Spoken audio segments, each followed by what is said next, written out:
Ang pag-ampo mao ang pagila nga ang Dios ang tinubdan sa Kaayo. Gipasabot Archbishop Jumoad. Alaw sa mga kaparian hinugdano ng pag-ampo aron nga magiyahan mga kaparian silang pagabuhaton o kiniang pag-ila nga ang Dios ang tinubdan sa Kaayo. Kailang gipalayag ni Archbishop Martin Sarmento Mawa DD ato sa Clergy Day sa mga kaparian sa Sdaig sa Usabis kan sa Gabistan gisaulog kagapon adlaw Agosto 6 dito sa Our Lady of Mount Carmel Balyaga Bisabis Occidental Pinagyo sa Santos Gimisa gihatagan og pagtagad sa Arsobispo nga minugdano ng pag-ampo alang sa matag usa ilabinagan to sa mga kaparian kay kiniman ang pag-ilang nga ang Ginoo mao tinubdan sa kaayuhan sa kinabuhi nga sama na sa kinabuhi ni St. John Maria Vianney ang patron sa mga kaparian nga sa diyang gipagawas siya sa seminaryo sa diyang giumol pa kini nga mamayong pari mimo kini siyang pilgrimage pinagi ni St. John Francis Regis og nag-ampo kini nga taganod taog maayong una aron mabukas sa iyang salabutan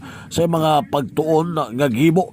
Nahimong masaligon ang maong patron samtang nagtuon na mahimong pari wa kini kawan ing paglaom sumapa sa Arsobispo dugang panini nga kini pagpadayag lamang nga ang pag-ampo paagi aron magiyahan sa mga buluhaton o ang pag-ampo mao ang pag-ilaga Ginoo may tinubdan sa kaayo ron magamit kini ang maong kaayo diha sa kinabuhi.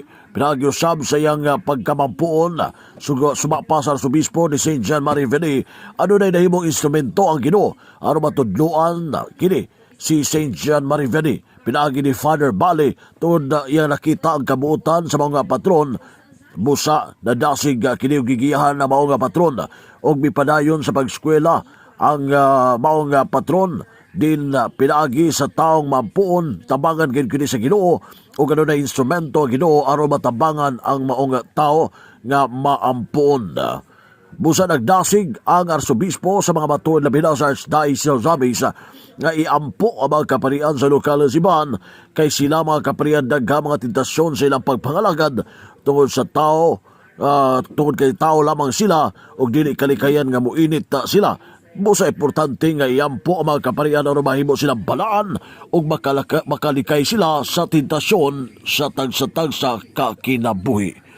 Aniyan, tibik mais payag sa Arsobispo sa Archdiocese sa Archbishop Martin Sarmento Mawa DD.